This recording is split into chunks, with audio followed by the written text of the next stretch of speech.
കുറേ നാളുകൾക്ക് മുമ്പാണ് എൻ്റെ ഒരു സുഹൃത്തുമായി സംസാരിച്ചപ്പോൾ ഉണ്ടായ ഒരു അനുഭവം അത് പലയിടത്തും പങ്കുവച്ചിട്ടുണ്ട്. ഈ നോമ്പ് ദിവസവും സാധാരണ ദിവസവും തമ്മിലുള്ള വ്യത്യാസത്തെ പറ്റിയാണ് സംസാര വിഷയം.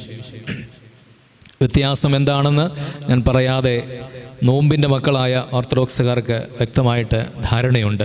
എന്താണ് നോമ്പ് ദിവസവും നോമ്പല്ലാത്ത ദിവസത്തിലും നമ്മുടെ ജീവിതത്തിലും നമ്മുടെ ക്രമീകരണങ്ങളും നമ്മുടെ ആരാധനകളും നമ്മുടെ ശുശ്രൂഷകളിലും നമ്മുടെ യാത്രകളിലും നമ്മുടെ ചിന്തകളിലൊക്കെ വരേണ്ട വ്യത്യസ്ത ഭാവം ഏതാണെന്നൊക്കെ നമുക്ക് വ്യക്തമായ ബോധ്യമുണ്ട്.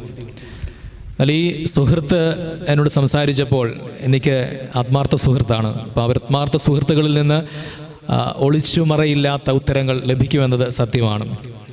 അപ്പോൾ അദ്ദേഹം പറഞ്ഞു എങ്ങനെയാണ് വെച്ചാൽ, എനിക്ക് മനസ്സിലാക്കുന്ന ഒരു ഉത്തരവുണ്ട് ഈ നോമ്പ് ദിവസവും സാധാരണ ദിവസവും തമ്മിലുള്ള വ്യത്യാസത്തെപ്പറ്റി. ഈ നോമ്പല്ലാത്ത ദിവസങ്ങളിൽ ഇറച്ചി, മീൻ, മുട്ട ഇതൊക്കെ ഞങ്ങൾ